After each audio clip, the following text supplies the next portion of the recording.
très fragilisé par les nombreuses accusations portées par des masseuses, Patrick Bruel aurait été déçu de ne pas recevoir des soutiens plus francs, particulièrement de la part de Laetitia Hallyday, qui l'aurait épaulé dans le passé.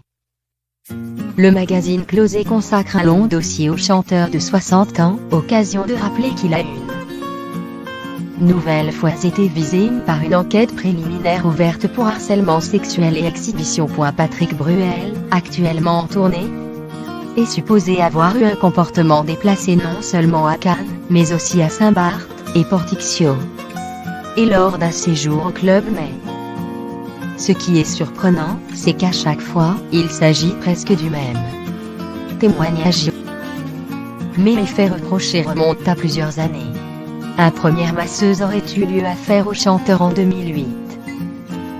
Et une autre en 2011, mais alors que plusieurs stars lui ont apporté leur soutien, dont Marie, Gaël Mallet ou Maxime Nuxi, ainsi que Nico Aliaga, et plein d'autres, à aucun moment Laetitia Hallyday ne s'est manifestée, alors qu'elle est présente sur les réseaux sociaux. La veuve du taulier voudrait-elle peut-être éviter de donner une prise médiatique plus conséquente à ses témoignages contre Patrick Bruel, qu'elle connaît depuis une vingtaine d'années. Dans le passé, alors que l'image de Laetitia Hallyday était brouillée en raison du conflit l'opposant à ses beaux enfants, Patrick Bruel lui aurait présenté Mathieu Laine, fondateur d'Alpermain, un cabinet d'études et de conseil basé à Paris et à Londres, pour s'occuper de sa communication. Ce dernier agirait d'ailleurs dans l'ombre, puisqu'il avait liqué le coup de gueule poussé par la ravissante blonde contre les rumeurs prétendant qu'elle allait exhumer le cercueil de son mari.